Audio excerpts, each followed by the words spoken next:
కేంద్ర ప్రభుత్వము తీసుకొచ్చిన పాత ఉపాధి హామీ చట్టాన్ని రద్దు చేసి కొత్తగా జీరాంజీ అనే పేరు మీద చట్టం తీసుకొస్తున్నది.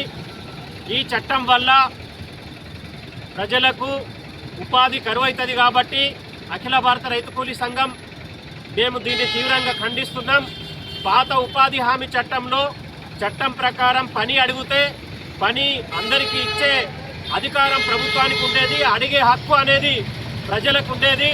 కానీ కేంద్ర ప్రభుత్వం తీసుకొచ్చిన కొత్త చట్టం వల్ల ఆ హక్కు అనేది పోతున్నది.